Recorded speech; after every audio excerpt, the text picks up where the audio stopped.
The soft, insistent clink of porcelain on porcelain, the hushed murmur of conversation, and the delicate scrape of silverware against crystal.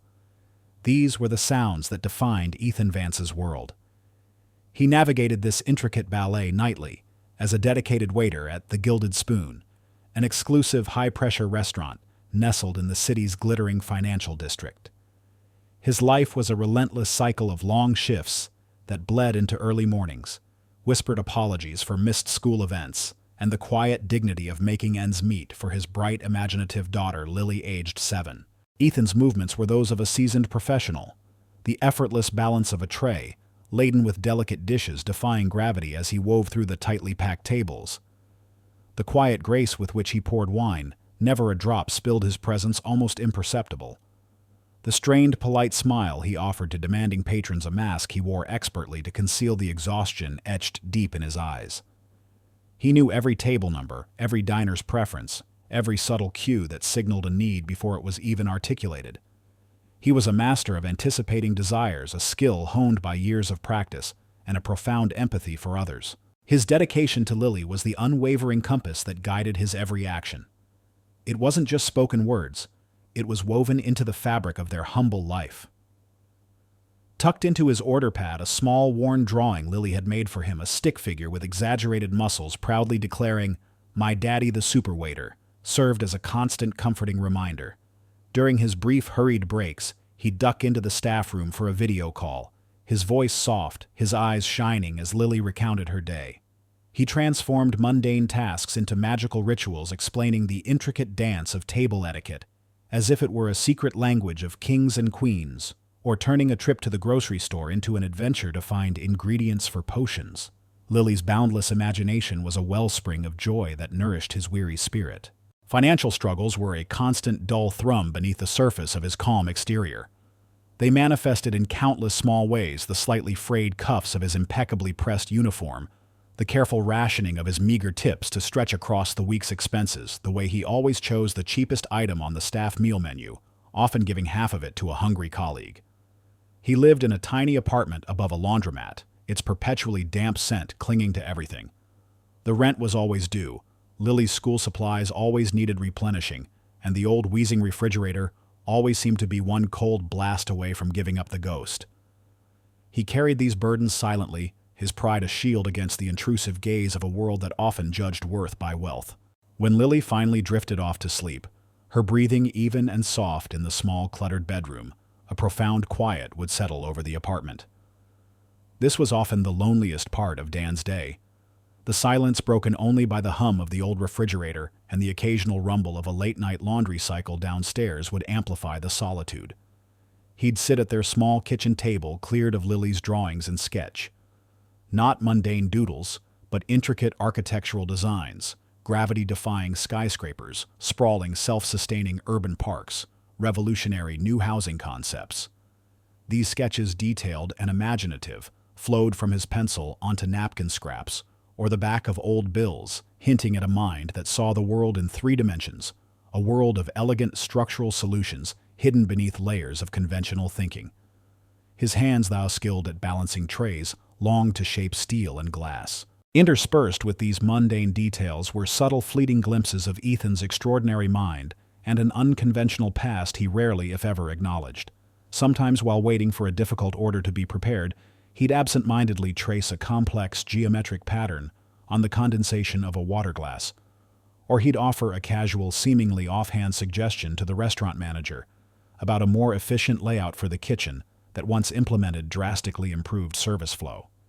He possessed an uncanny spatial awareness, allowing him to anticipate every diner's need, every potential collision, every subtle shift in the restaurant's chaotic rhythm, moving through it with the precision of a seasoned architect, even though he was only serving food. A peculiar faded tattoo adorned his inner wrist, partially hidden by his uniform sleeve. It was a stylized compass, its cardinal points interwoven with the sharp, clean lines of a drafting triangle. The ink was faded, almost washed out, as if time and deliberate neglect had tried to erase it. It was a subtle nod to a brilliant but troubled past, a period of his life. He had retreated from a world of advanced architectural design, perhaps even cutting-edge urban planning, from which he had consciously fled, seeking the anonymity of waiting tables, a life he had built for Lily, a sanctuary from the intense scrutiny and crushing expectations of a world he no longer wished to inhabit. One particularly frantic Saturday night, as the dinner service reached its chaotic peak, Ethan was clearing a table near the window. The restaurant hummed with 1,000 conversations, but a small tableau caught his eye. At a nearby table, a young couple clearly on the verge of a momentous occasion were struggling. The nervous man, his face a mask of anxious hope, fumbled clumsily with a small velvet box hidden beneath the tablecloth. His carefully planned proposal was unraveling. The woman across from him, sensing his awkwardness, looked about to cry from a mix of frustration and burgeoning anticipation. Despite the relentless rush of the dinner service, the manager's watchful eye, and the undeniable risk of irritating his strict manager who despised any deviation from routine, Ethan didn't hesitate. His deep empathy, a trait that often made his job as a waiter emotionally taxing, immediately kicked in. He knew the manager would disapprove, that every second was crucial during peak hours. But the vulnerability of the young couple, the fragile hope in the man's eyes, superseded everything. He approached their table, feigning an accidental stumble.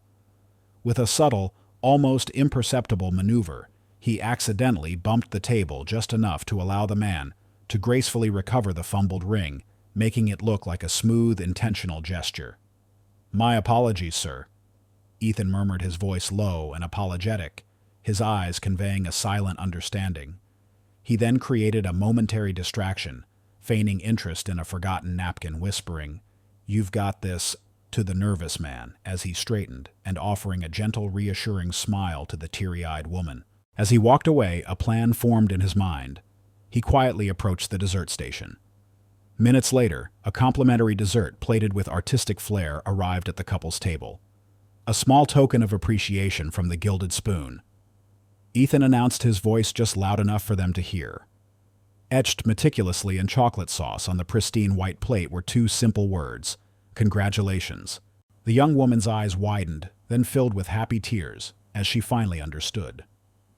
The man, emboldened by Ethan's subtle assistance, took a deep breath, got down on one knee, and successfully proposed. A ripple of quiet applause spread through the nearby tables. This small act of kindness, unnoticed by the bustling manager, but profoundly impactful for the couple, clearly demonstrated Ethan's deep empathy, his lightning-fast thinking, and his fundamental kindness. It was the kind of selfless act that garnered immediate and unwavering reader empathy, ensuring that anyone reading his story would unequivocally root for him. As he cleared plates, a faint sense of satisfaction warmed him. He glanced at Lily's drawing in his order pad, a quiet promise to her future, reinforcing his resolve. His mind, however, was already back on the intricate architectural designs he'd sketched last night, the echo of clinking plates now mixing with the blueprint of a life that was about to be irrevocably altered by a chance encounter and a monumental challenge. A life he was destined to shape, not just for his daughter, but for a world far beyond the confines of the Gilded Spoon. The tremor began subtly, a faint, almost imperceptible ripple in the meticulously choreographed dance of the Gilded Spoon. It grew, however, into a seismic shift that threatened to shatter the restaurant's polished facade. The source of the impending disaster was not a culinary misstep or a staff blunder, but a catastrophic public relations crisis unfolding during a high-profile exclusive corporate gala. The guest of honor and the architect of the looming implosion was Serafina Dubois, the formidable CEO of Dubois Tech. Known throughout the industry as a titan of innovation and ruthless efficiency, Serafina commanded attention, her presence alone enough to silence a room. Tonight, amidst the glittering chandeliers and hushed opulence of the Gilded Spoon, she was hosting a crucial event, the unveiling of her company's new, supposedly state-of-the-art automated service system. Installed at Serafina's personal insistence, overriding the restaurant owner's skepticism, the system was hailed as the future of fine dining, a network of robotic arms, sensor-laden trays, and AI-driven order fulfillment. Its purpose to demonstrate unparalleled efficiency and herald a new era of service. The gala was critical. A multi-billion-dollar deal with a consortium of international investors hinged on its flawless execution. Serafina's reputation, built on an unwavering commitment to technological superiority, hung precariously in the balance. Then, it happened. Not with a bang, but a series of unsettling mechanical twitches. A robotic arm designed to gracefully deliver a crystal flute of champagne suddenly jerked, spilling its contents onto the pristine white tablecloth. Another meant to delicately place a hors d'oeuvre crashed a plate, sending shattered ceramic and gourmet morsels skittering across the marble floor. The automated serving trays, once gliding silently, began to shudder, their contents rattling precariously. The entire high-stakes event, orchestrated with military precision, descended into chaos. Drinks were spilled with alarming regularity, dishes crashed like thunderclaps, and the hum of sophisticated machinery morphed into a cacophony of grinding gears and frustrated alarms. The system, hailed as foolproof, a paragon of Dubois Tech's innovation, was suffering a spectacular, undiagnosable meltdown. Even the engineers, flown in from around the world and huddled furiously over their diagnostic tablets, stared blankly at screens that stubbornly reported no errors, unable to comprehend the systemic collapse. Ethan, his uniform already stained from a minor spill that morning, watched the pandemonium unfold. While other waiters scrambled to salvage what they could, their faces etched with panic, Ethan's mind, a quiet storm of intuition, began to process the chaos. He didn't see isolated malfunctions. He saw a pattern. He heard the subtle discord in the rhythmic whirring of the robotic arms, felt the faint tremor in the floor that coincided with the system's most egregious errors. He instinctively recognized the subtle flaw in the system's programming, a cascading logic error, a sequence of commands that, under the extreme load of the gala, was creating a feedback loop, subtly corrupting the core operating system. It was a digital stutter, a ghost in the machine, that only manifested under immense pressure, rendering diagnostics useless. Desperate to keep his job, his only means of providing for Lily, and avoid immediate financial ruin, Ethan knew he had to act. This wasn't just about the restaurant. His livelihood was at stake. He approached Serafina amidst the pandemonium. She was a whirlwind of fury and frustrated elegance, her impeccably tailored suit contrasting starkly with the rising chaos around her. Her face, usually a mask of cool composure, was contorted with a barely suppressed rage. "Ms. Dubois." Ethan began, his voice surprisingly calm, cutting through the din.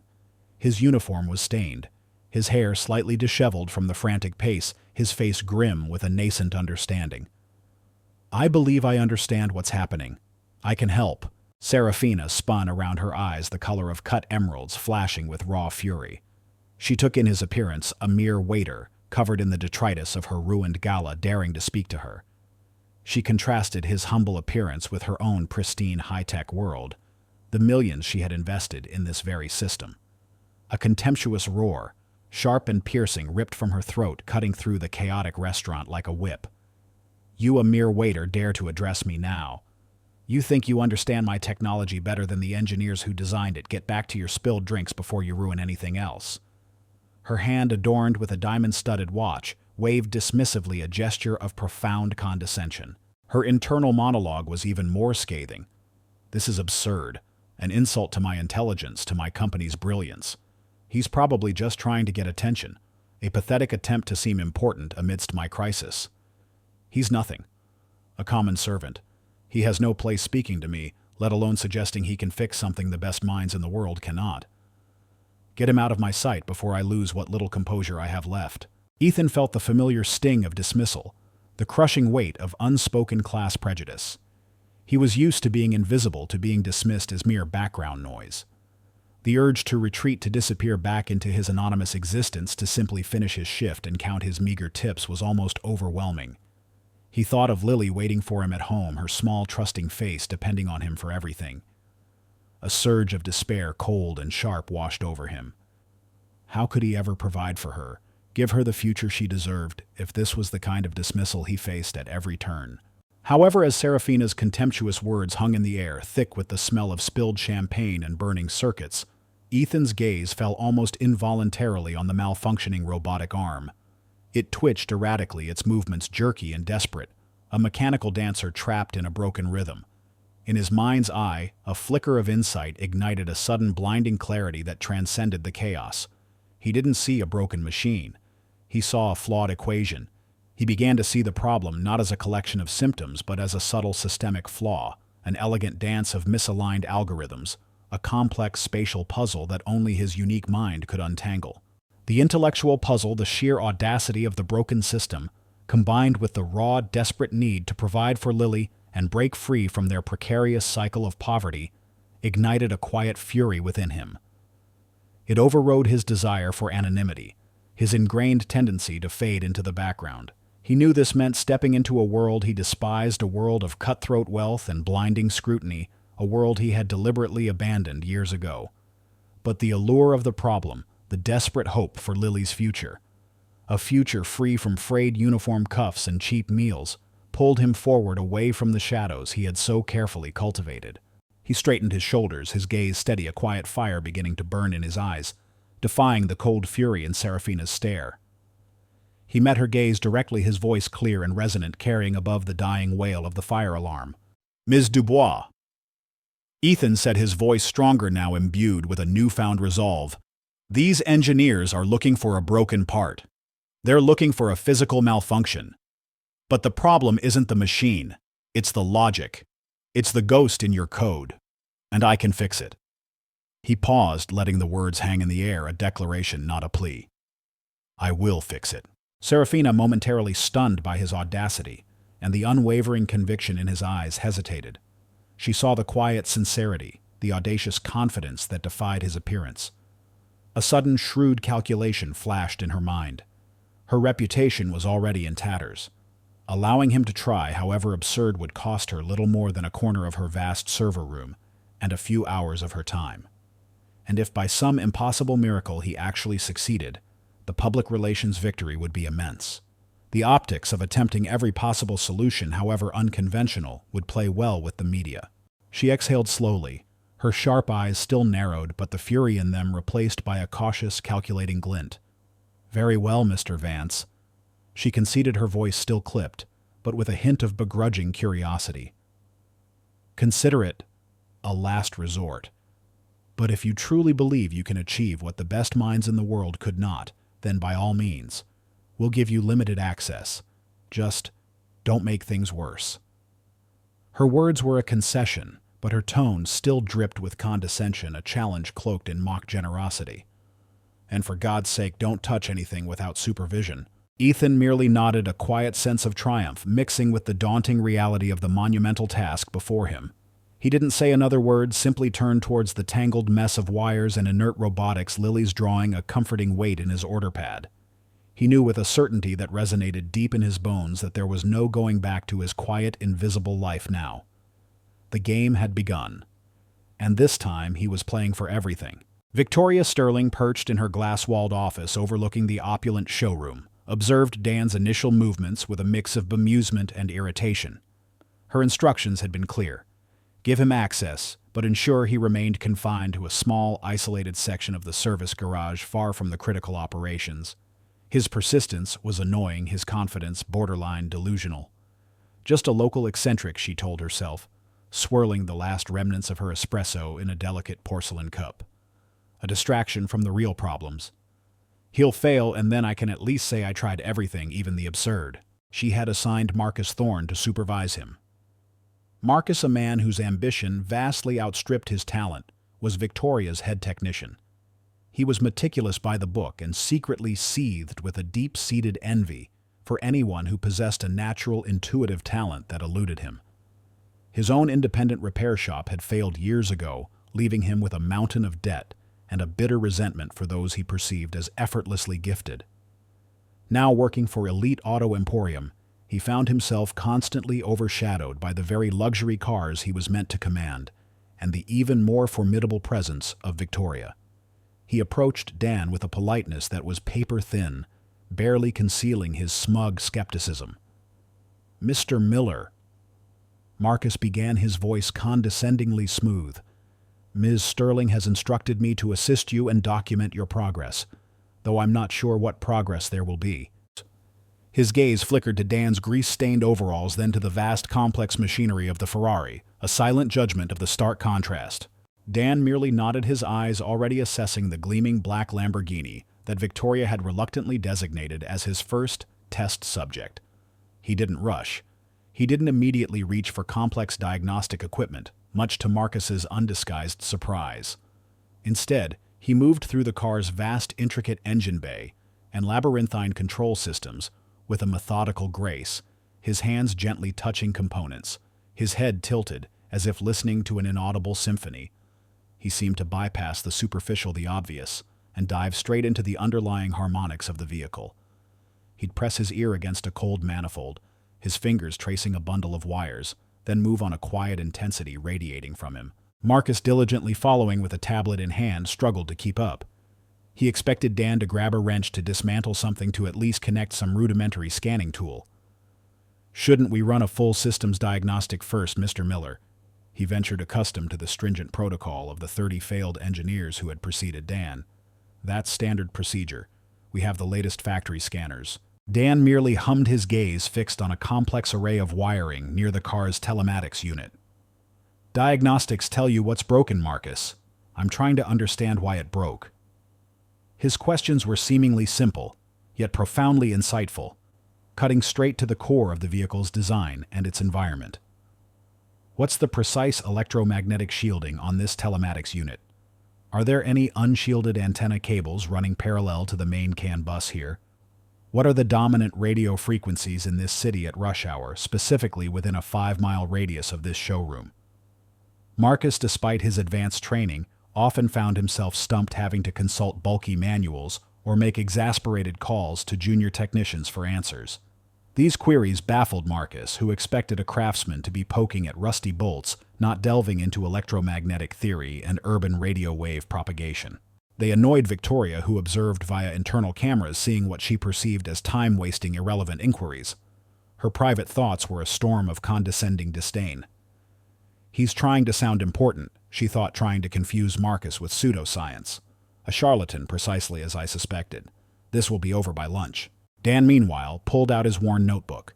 Instead of troubleshooting charts, he sketched. Intricate diagrams flowed from his pencil cross-sections of the Lamborghini's wiring harness, detailed schematics of its telematics unit's internal layout, the subtle curves of its integrated antenna. He seemed to be tracing invisible lines of force, mapping unseen electromagnetic fields. He didn't just see the car. He seemed to feel its very structural pulse, its hidden vulnerabilities. He finally stopped after 2 hours by the passenger-side dashboard near the glove compartment. "There," he said quietly, pointing to a small factory-installed telematics unit neatly tucked away and seemingly innocuous. "This unit, it's radiating an electromagnetic interference, not constant, but intermittent, and it's affecting the CAN bus network." Marcus frowned, his brow furrowed in skepticism. "But how we ran every test. All components are within factory spec. No EMI reported." "Because it only manifests under specific complex environmental conditions," Dan explained, his voice patient, almost professorial.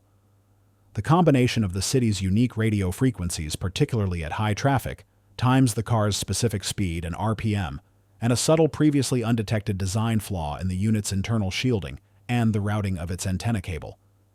It causes an infinitesimal intermittent surge of EMI, a ripple through the vehicle's sensitive CAN bus network that subtly corrupts sensor data and creates intermittent cascading electronic failures. It's a ghost in the machine, Marcus. Not a broken part, but a disrupted signal." He didn't boast, didn't grandstand. He simply stated his observations and his theory, presenting it as a quiet certainty, a self-evident truth that had eluded 30 highly paid experts. Marcus, initially dismissive, became increasingly fascinated, then utterly enraged as he witnessed Dan's uncanny ability. He stood there, tablet forgotten, listening intently as Dan, with startling clarity, explained the complex mechanics behind his theory. He saw the precision in Dan's diagnostic methods, the depth of his understanding that surpassed even his own factory training, surpassing the knowledge of the experts who had taken their hefty fees and left Elite Auto in the lurch. Marcus's internal monologue began to seethe with bitter resentment. This greasy nobody. He can't be right. I spent years studying, years climbing the ladder. He just knows.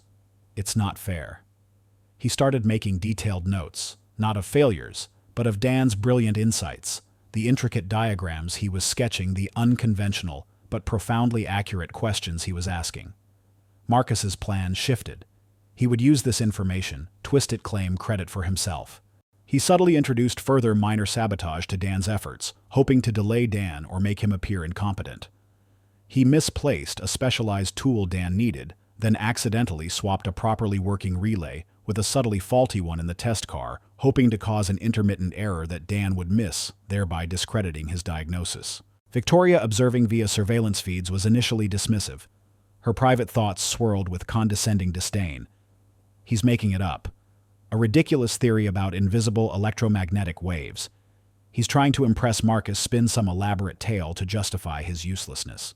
She reviewed the past engineers' reports, the millions spent on high-tech diagnostic scans. Impossible, she thought they would have found it. This man is a charlatan, precisely as I suspected.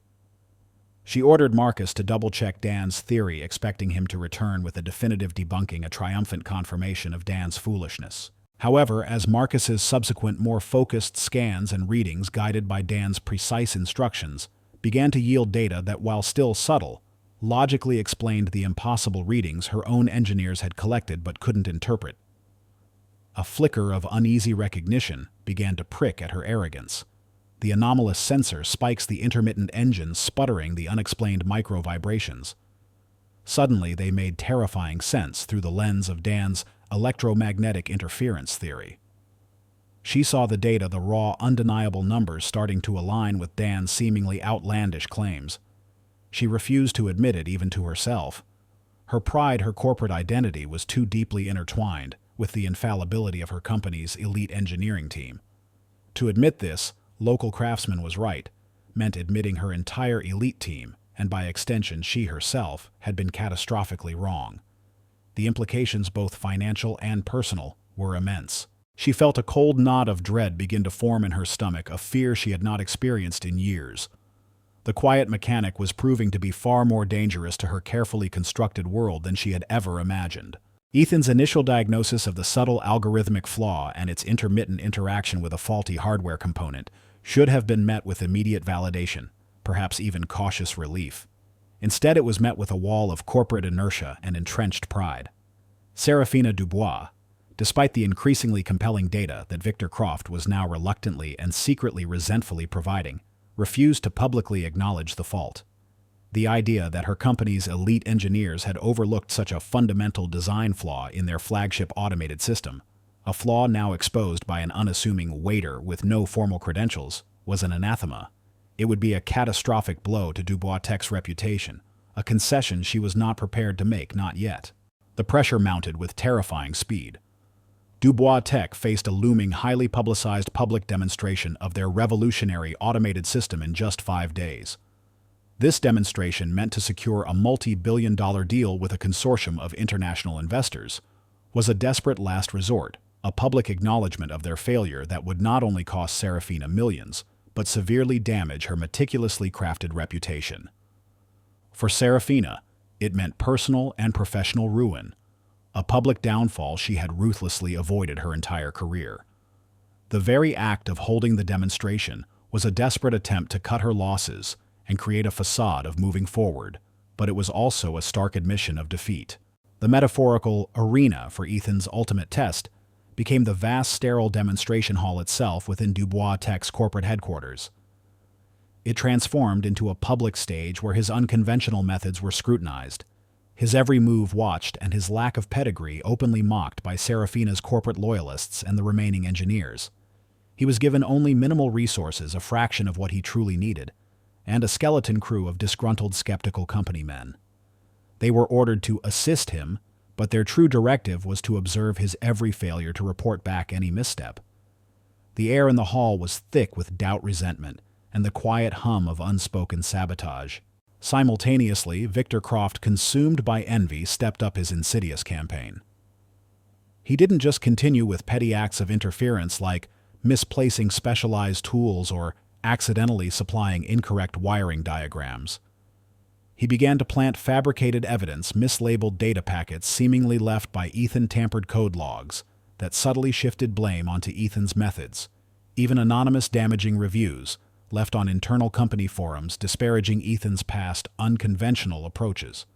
Victor carefully orchestrated these acts designed to frame Ethan for further damage or incompetence, hoping to get him removed permanently before he could truly succeed. He believed that if Ethan fixed the system, his own career would be completely overshadowed by this waiter. Worst of all, these insidious actions led to a new terrifying threat. Anonymous tips carefully crafted with cruel precision by Victor, and perhaps others within Dubois Tech who feared Ethan's success, began to reach social services.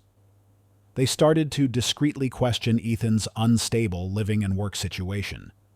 A seemingly polite but probing phone call, a casual visit from a caseworker asking about Lily's welfare, her education, the cleanliness of his apartment above the laundromat, the safety of his surroundings, innocent on the surface, but deeply alarming to Ethan.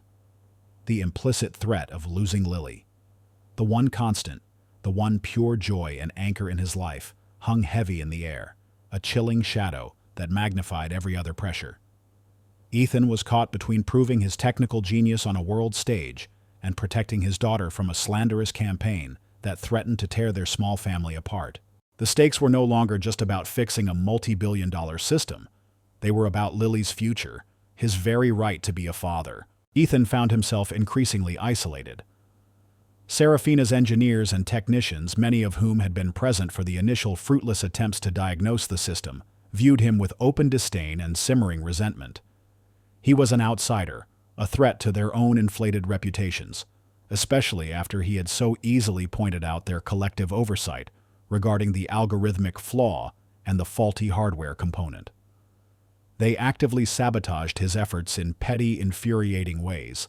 Specialized tools would go missing, vital repair parts would be misplaced and replaced with subtly damaged ones. His intricate notes on the system's architecture would mysteriously vanish, forcing him to reconstruct them from memory. They deliberately slowed down their assistance, providing incorrect data readings or delaying crucial information, making his already impossible task even harder. They were the subtle antagonists, their actions fueled by a corrosive mix of pride, fear, and sheer resentment. Lily, sensing her father's escalating stress, tried to help in small, innocent ways. She'd bring him warm, sugary coffee, draw him pictures of magnificent, perfectly functioning robots, or simply sit quietly beside him, her presence a silent comfort amidst the hostile environment. But Ethan, with a practiced gentleness, shielded her from the true extent of the danger. He didn't want her to worry, didn't want her innocent world tainted by the vicious whispers or the looming threat from social services. This made Ethan feel even more alone in his fight, bearing the full weight of the burden on his own shoulders. He faced the crushing public scrutiny, the corporate sabotage from within, and the subtle, insidious threats to his family, all while knowing that a single misstep, a solitary error, could cost him everything.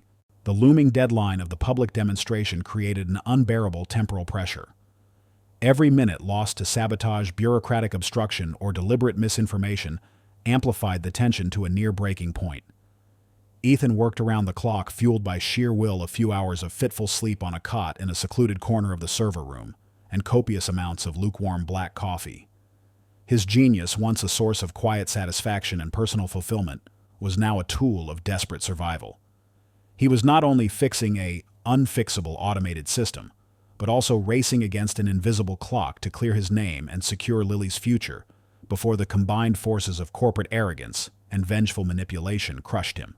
Adding another insidious layer of complexity, a mysterious, almost imperceptible glitch began to plague the restored systems as Ethan worked. After he had painstakingly identified and temporarily mitigated the algorithmic flaw, and began replacing the faulty hardware component, the diagnostics would occasionally flash random, inexplicable errors. A robotic arm would briefly twitch, an auxiliary sensor would mysteriously register an anomaly before self-correcting. Ethan couldn't quite pinpoint its source. It wasn't the original algorithmic flaw. This was something else, something external, erratic, and deeply unsettling. He suspected foul play, a subtle, ongoing sabotage designed to ensure his ultimate failure to make the system appear fundamentally flawed, even if he fixed its most obvious issues. He began to work even more meticulously, anticipating not just the system's inherent flaws, but the deliberate interference from both inside and outside the company.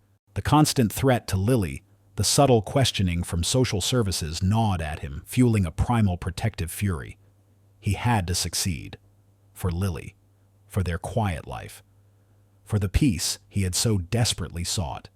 The demonstration wasn't just a test of a technician. It was a crucible for Ethan Vance, a battle for his very existence. He was hanging by a single hair, and the snap would either send him plummeting into ruin or propel him towards an unimaginable vindication. The morning of the Tech Expo dawned with an unnerving, almost theatrical calm. The city sky, usually a haze of exhaust and distant hum, was unusually clear, promising a hot and humid day. The Dubois Tech Demonstration Hall, a temple to technological perfection, was polished to a blinding sheen, its glass walls reflecting the harsh morning light. For the assembled crowd, it was a spectacle of impending financial bloodbath. For Ethan, it was a powder keg, its carefully concealed flaws, and the insidious threat of unseen sabotage lurking beneath its perfect exterior. The vast, opulent hall was packed to capacity. Skeptical investors, rival tech company CEOs, and a throng of local and international media had gathered their faces, a mix of morbid curiosity and anticipation. Microphones bristled like metallic reeds in a digital swamp, and cameras flashed relentlessly, their lenses hungry for either Serafina Dubois' public capitulation or perhaps a miracle. Serafina, though outwardly composed and regal in a sharp-tailored black suit, was a bundle of raw nerves. Every practiced smile, every confident gesture cost her immense internal effort. This was her moment of truth, the culmination of years of relentless ambition, hanging precariously on the performance of a supposedly unfixable automated system. For her, it was a public downfall she had ruthlessly avoided her entire career. Far away in a stark, dimly lit room, Julian Croft, a notorious figure in the tech world and a former rival CEO now serving a prison sentence for corporate espionage, sat hunched over a flickering contraband tablet. He had managed to arrange for a live video feed to be streamed directly to his illicit device, an essential luxury for someone whose life revolved around observing the downfall of others. His eyes cold and calculating watched the scene in the hall, eager to witness Ethan's public failure and revel in Serafina's humiliation. He had engineered a subtle, insidious sabotage, a final ghost-in-the-machine glitch that no conventional engineer would ever find. He knew it was there, waiting to strike at the most opportune moment. Liam, a junior engineer who had quietly become Ethan's confidant, stood near the edge of the assembled crowd, his face a mask of hope and anxiety. He had secretly helped Ethan where he could, providing accurate schematics, running diagnostics that went ignored by his superiors, and subtly countering the petty sabotage from Victor and his envious colleagues. Liam's burgeoning career, his future within Dubois Tech, was now irrevocably tied to Ethan's success.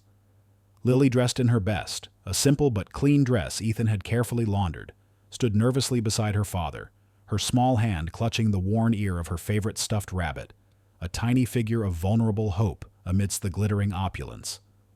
The atmosphere was electric, charged with expectation, doubt, and an undercurrent of barely suppressed tension. A hush fell as Serafina, with a forced, brittle smile, approached the main stage.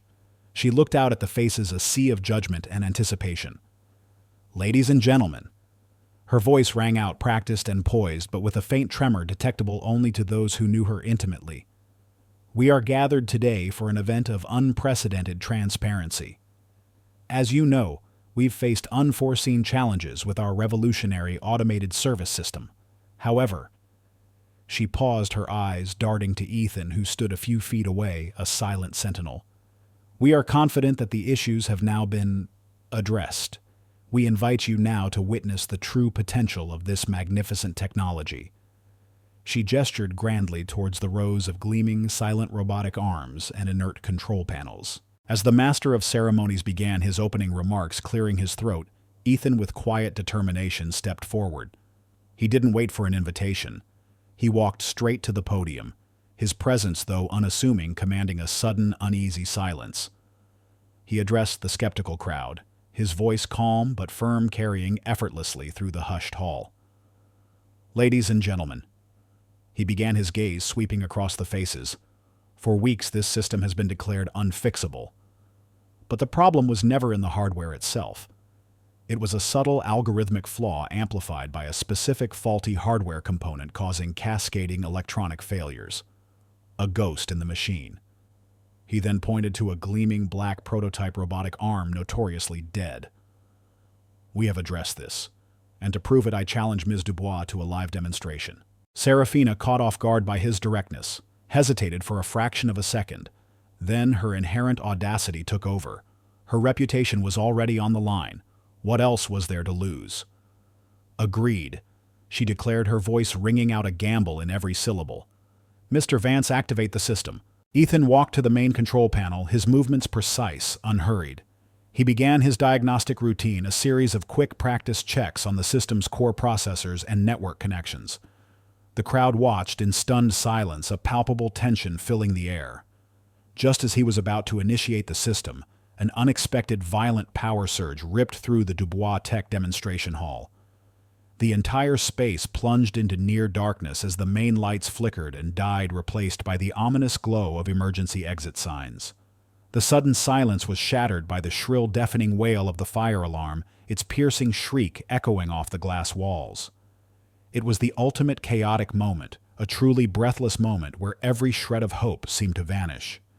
Victor Croft, watching from the sidelines, allowed a slow, triumphant smirk to spread across his face, convinced he had won. This was his final desperate act of sabotage, a carefully orchestrated overload of the hall's auxiliary power grid, designed to short-circuit Ethan's equipment, create widespread panic, and definitively discredit him. Serafina gasped, her hand flying to her mouth, her face paling to an ashen white. The investors began to mutter, some rising from their seats, pushing towards the exits.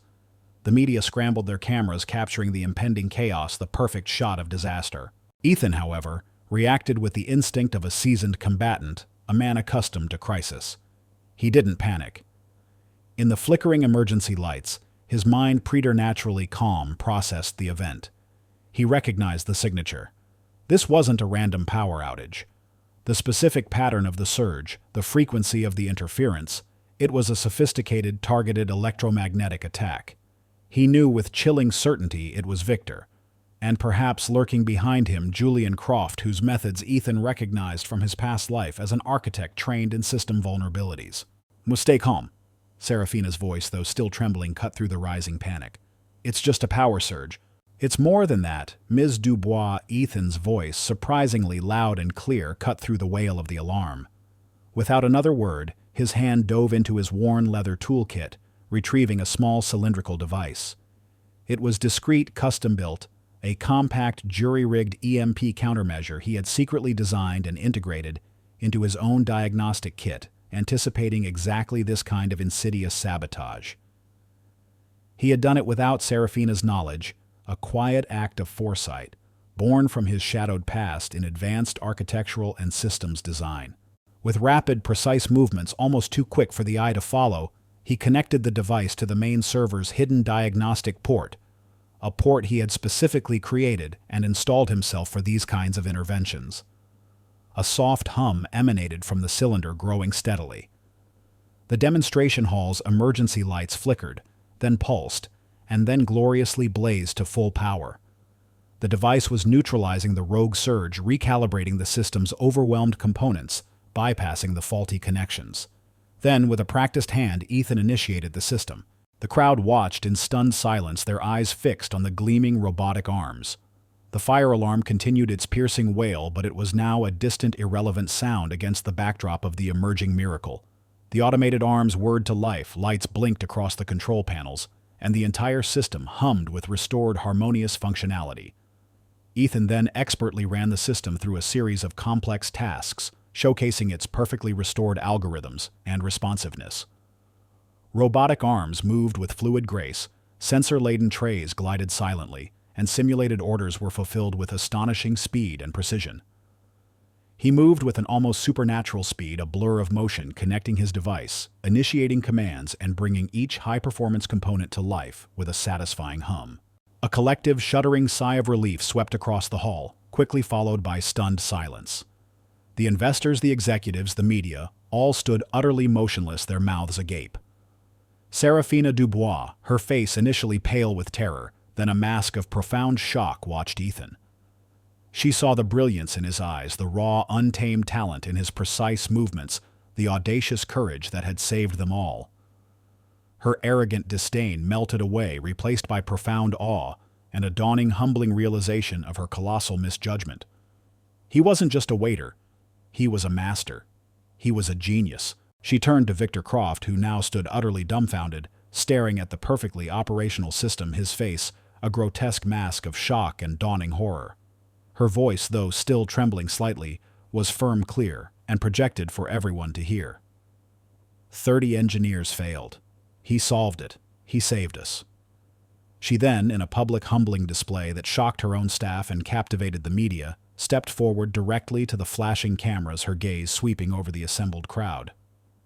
"Ladies and gentlemen," she announced, her voice gaining strength, echoing through the now quieter hall. "Mr. Ethan Vance is not just a waiter. He is a visionary.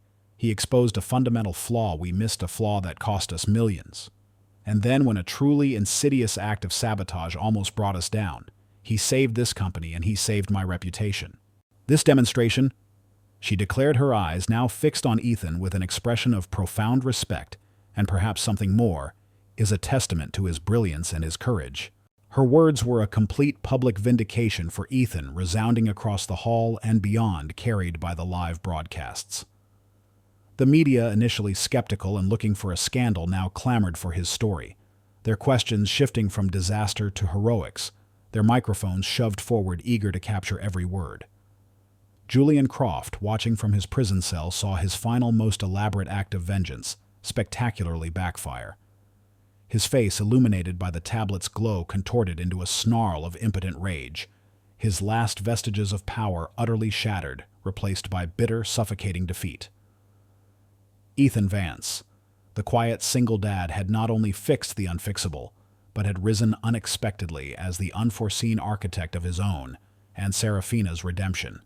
The internet, initially frozen in disbelief, erupted with his story, a testament to the power of a single voice in the face of overwhelming odds.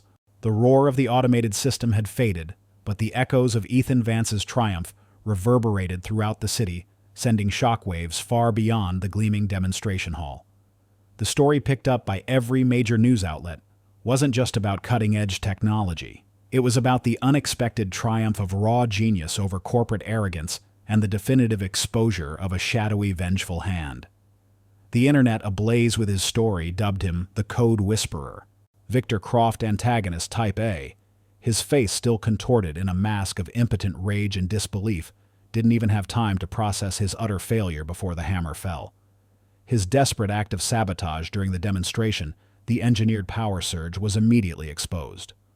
Dubois Tech's robust internal security systems, designed for high-value assets and now meticulously reviewed, had recorded the precise timing and nature of the electrical interference. Furthermore, Ethan's custom diagnostic tool, still connected to the main server, had logged the exact electromagnetic signature of Victor's illicit device, leaving no room for doubt. Liam, the junior engineer, now emboldened by Ethan's vindication, provided a detailed, damning account of Victor's repeated obstructive actions. The misplaced tools, the tampered reports, the insidious rumors he had spread about Ethan's methods, and the deliberate delays he had caused. The evidence was undeniable. Victor was immediately publicly fired. Within hours, his professional certifications were revoked by the leading tech guilds, his name blacklisted across the industry. He faced potential legal action for corporate sabotage, a civil suit from Dubois Tech for damages, and a criminal investigation for the attempted disruption of a major public event. His reputation, already shaky due to past failures and a history of cutting corners, was utterly destroyed. He lost everything: his job, his standing in the tech community, his last vestiges of pride, even the respect of his few remaining acquaintances. He was left isolated and powerless, a fitting, comprehensive downfall for his insatiable envy and malice. Meanwhile, Julian Croft, confined to his prison cell, received the news of Ethan's success and Victor's swift downfall. His network, already fractured, had been completely exposed by the meticulous tracing of the EMP signature back to its source and the subsequent confessions of Victor's few remaining co-conspirators. The discovery of Julian Croft's continued machinations from behind bars led to additional severe charges: conspiracy to commit economic sabotage, obstruction of justice, and manipulating a public event for personal gain. His existing network, already weakened, was entirely dismantled. Julian Croft faced a barrage of new legal battles he could not win, his last remaining contacts cut off, his future sealed in solitary confinement. A just and comprehensive downfall that left him isolated and utterly powerless, truly erased from the world he once dominated. The dust settled, and the sounds of legal battles and public outcry faded, replaced by the quiet hum of an extraordinary opportunity. Serafina Dubois, antagonist type B, thoroughly humbled and profoundly impressed by Ethan's undeniable genius, didn't just offer him a reward. She offered him a partnership that would redefine her company and his life. She invited him to Dubois Tech's sleek corporate headquarters, a world away from his sawdust-scented apartment above the laundromat. There, in a glass-walled boardroom overlooking the city skyline, where she had once made decisions worth billions, she laid out her proposal. Her demeanor was utterly transformed. The haughty arrogance was gone, replaced by a genuine respect, a quiet, almost reverent awe. "Mr. Vance," she began, her voice devoid of its former condescension, "what you possess is not just skill, but visionary genius. It's a quality that our traditional methods, our conventional thinking, utterly failed to recognize." She acknowledged her past mistakes, her initial contempt, her blindness to talent outside her elite circles. "I was wrong, profoundly wrong, and I sincerely apologize for my dismissiveness, for my arrogance." Her eyes, once cold and assessing, now held a hint of vulnerability. "Your integrity and talent shone through my own prejudice." Then came the offer, a new, cutting-edge division within Dubois Tech, one focused entirely on innovative system solutions, advanced AI, and pioneering sustainable smart technologies for urban development. This division, she proposed, would be led by Ethan. "This isn't just a job, Mr. Vance," she stressed, her eyes earnest. "It's a platform for your brilliance, a chance to fully explore your most ambitious ideas without financial constraints or bureaucratic red tape. You will have state-of-the-art resources, a dedicated team, including Liam if you choose, and the authority to implement your vision." This new role provided him with not just immense financial stability, but also intellectual fulfillment, a respected place in a world he had once deliberately abandoned. It was a chance to bring his extraordinary ideas to life, to build things that truly mattered on a scale he could never have imagined. Ethan, initially reserved, found himself undeniably drawn to the intellectual challenge, the sheer scope of the opportunity. It was a chance to use his gifts not just for survival, but for creation on a grand scale. The thought of shaping the future of smart urban technology, of designing solutions that could genuinely impact how cities functioned, was an irresistible pull. He accepted a quiet sense of purpose settling deep within him. Crucially, the long hours spent working together, first under duress, then in collaboration, began to spark a deeper, more personal connection between Ethan and Serafina. Their professional admiration, forged in the crucible of shared danger and mutual respect, slowly blossomed into a quiet, tentative romance. Their conversations stretched late into the evenings, often starting with complex engineering problems. Ethan's intuitive leaps complementing Serafina's structured approach, then shifting to lighter, more personal anecdotes. Serafina, stripped of her corporate armor, revealed a more vulnerable, compassionate side. She spoke of the immense pressures of her position, the relentless competition, the loneliness of constant vigilance, and the profound weight of responsibility she carried. Ethan, in turn, found himself sharing fragments of his past, something he hadn't done with anyone in years. Weeks later, amidst the quiet hum of the newly established R&D lab, a bright, spacious facility filled with gleaming prototypes, buzzing 3D printers, and an array of advanced diagnostic equipment, Ethan and Serafina shared a rare, quiet moment, a brief pause in their demanding schedules.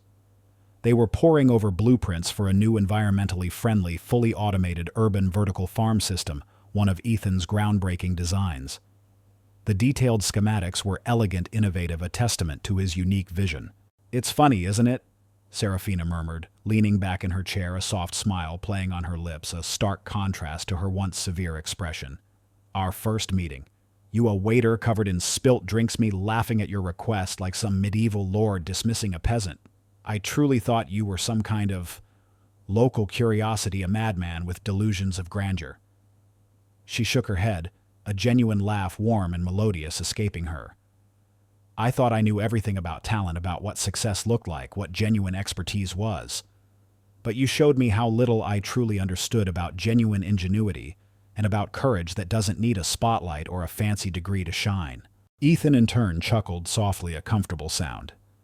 "And I saw a formidable CEO utterly out of her element, trying to bluff her way through a problem she couldn't control.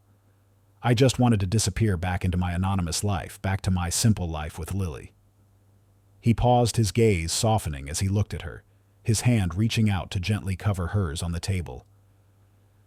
But your challenge, despite its initial contempt, inadvertently forced me to confront my own buried potential, pulled me out of my self-imposed exile. It reminded me of a purpose I'd tried to forget, a part of myself I'd walled off. He hesitated, then took a deep breath. My past, the reason I left high-stakes architectural design behind, it was burnout mostly, and a particularly brutal incident on a smart city infrastructure project. Too much pressure, too many interconnected systems, too many potential points of failure. I was designing advanced urban logistics algorithms for a major city meant to optimize emergency services and resource allocation. There was a critical flaw in a single line of code I developed for the new integrated traffic management system, a tiny oversight that in a split second led to a cascade of gridlock during a citywide power outage. It resulted in devastating consequences: critical delays for emergency response vehicles, preventable losses. I couldn't bear to face it, couldn't bear the thought of that kind of responsibility again.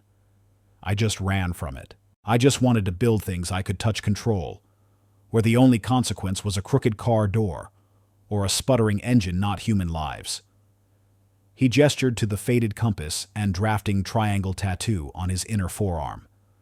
This was the emblem of that unit, a specialized R&D branch focused on rapid, improvised urban solutions for critical infrastructure scenarios. I used to be proud of it, but after that one failure, I just ran and built a simple life for Lily away from all that pressure. Serafina listened, her expression compassionate, her grip on his hand tightening gently. You ran to protect Lily, she said softly, understanding dawning fully in her eyes. You built a safe world for her, a quiet sanctuary.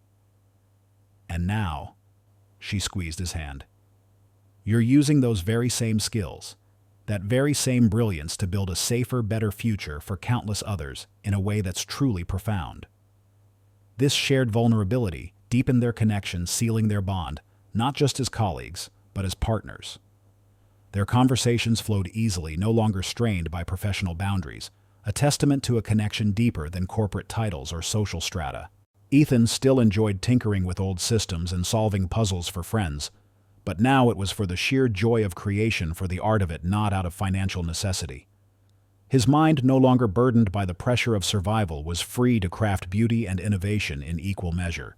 He often brought Lily to the R&D lab, explaining complex concepts in simple, engaging terms, fostering her burgeoning interest in design and technology. The romance between him and Serafina continued to quietly flourish, a partnership built on mutual respect, shared purpose, and a deep, unexpected love. The quiet dignity of a single father had found its extraordinary counterpart, and together they were poised to build something truly remarkable, not just for themselves but for the world. 5 years later, the previously forgotten corner of the city, once synonymous with crumbling infrastructure and the struggle for survival, had undergone a profound metamorphosis. It pulsed with a vibrant, undeniable energy, a living testament to transformation, a thriving ecosystem of innovation and community. The old cramped apartment above the laundromat that once housed Ethan's humble home now stood as the gleaming glass-fronted entrance to the Vance Dubois Innovation Campus, a testament to collaborative vision, a shining beacon of what dedication and ingenuity could build. The air, once heavy with the scent of stagnant water and unspoken struggles, now carried the cheerful cacophony of progress, the precise whir of advanced machinery, the laughter of children playing in a newly built community park, and the distant rhythmic clang of a thriving, modernized fabrication lab. Lily, now 12, was a brilliant and confident young woman. The community school, a state-of-the-art facility built on what was once a derelict, crime-ridden lot, hummed with activity. Funded largely by the Vance Dubois Foundation, a philanthropic arm of Dubois Tech established by Ethan and Serafina, it offered advanced STEM programs and vocational training alongside traditional academics. Lily walked to school each morning with a gaggle of friends, her laughter bright and unburdened, her mind alight with new discoveries in advanced robotics and sustainable design. She was a confident, curious child, untouched by the shadows that had once threatened their peace, a future brimming with possibilities stretching out before her.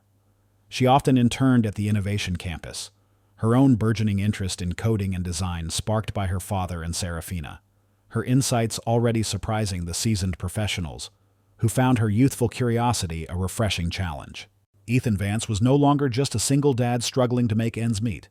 He was a respected figure, a pillar of his revitalized community, and an invaluable asset to Dubois Tech. His office, a spacious, light-filled space within the Vance Dubois Innovation Campus, was a hub of activity. As the head of Dubois Tech's new Advanced Systems Division, he oversaw groundbreaking projects from sustainable urban planning algorithms to intelligent AI-driven public transport networks. His quiet dignity and unwavering strength guided every decision, ensuring that every new development honored the history and spirit of the existing residents. His integrity a powerful counterpoint to the ruthless greed and arrogance he had once encountered. He was no longer just managing construction. He was building a legacy, one of opportunity, technological advancement, and profound empowerment. His almost illegible tattoo, once a hidden mark of a buried past, was now a visible emblem, a testament to his journey. He often wore short-sleeved shirts in the warmer months, and the tattoo, a discrete geometric symbol of a compass intertwined with a drafting triangle, was clearly visible on his inner forearm. It was the symbol of an elite, clandestine humanitarian task force. He had once been a part of a unit dedicated to quiet, high-stakes interventions in global crises, often involving the rapid deployment and repair of specialized infrastructure in disaster zones. He now openly acknowledged this past, not with bravado, but with a calm acceptance, using his experiences to fuel his present purpose. He often lectured at prestigious universities and international conferences, sharing his unique insights on urban resilience, sustainable engineering, and community empowerment, his unconventional perspective captivating audiences and inspiring a new generation of innovators. He spoke of how the most profound problems often required the most unconventional solutions, and how true resilience came from within a community, not from external forces or top-down mandates. Beyond his professional role, Ethan had poured his heart into giving back to the community that had, in its own way, once shielded him. He established a thriving non-profit foundation, largely funded by Serafina through Dubois Tech and bolstered by numerous corporate and private donations, called the Compass and Code Academy. Its mission was simple, yet profound, to provide job training and educational opportunities for at-risk youth from underserved communities, focusing on practical skills, ethical innovation, and real-world problem-solving within the tech and engineering fields. He personally mentored young men and women, sharing not just technical skills, but more importantly, imparting lessons in self-reliance, integrity, and the quiet power of making a difference even when no one was watching. He held workshops in the newly built community center, teaching everything from basic coding to advanced AI diagnostics, from sustainable urban design to entrepreneurship. His own experiences served as a powerful testament to the transformative power of a second chance, a life built on purpose. Victor Croft, the former head of R&D, now out of prison, after serving his sentence and deeply committed to his own redemption after a period of intense reflection and personal growth, became one of the Foundation's most dedicated volunteers, working directly with the youth. His own story, a powerful cautionary tale, and a beacon of hope for those seeking to turn their lives around. The story culminates on a warm, late afternoon sunlight bathing the revitalized urban landscape in a golden glow. Ethan, Serafina, and Lily stood together in the gleaming new demonstration hall of the Vance Dubois Innovation Campus, admiring a newly unveiled concept, a fully automated, self-sustaining urban vertical farm system, a fusion of his architectural genius and her technological prowess, a project entirely conceptualized and brought to life by Ethan's division. It was named the Green Spire. Its chassis was made from recycled ultra-lightweight composites.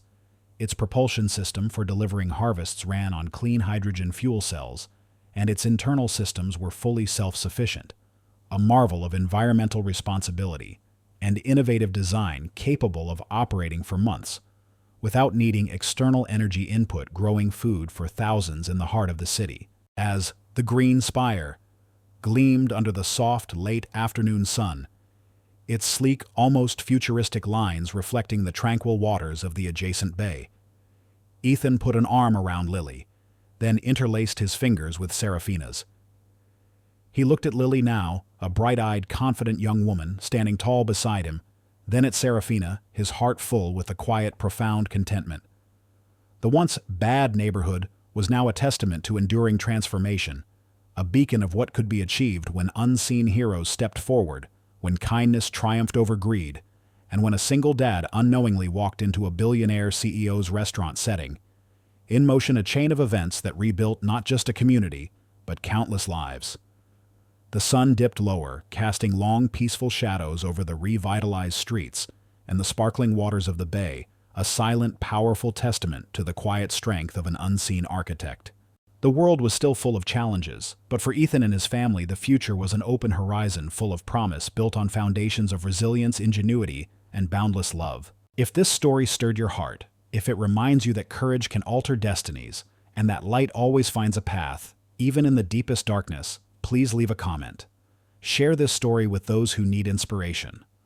Like, subscribe, and hit the bell to never miss our upcoming narratives that delve into the profound human spirit and the power of unseen heroes. Thank you for joining our journey.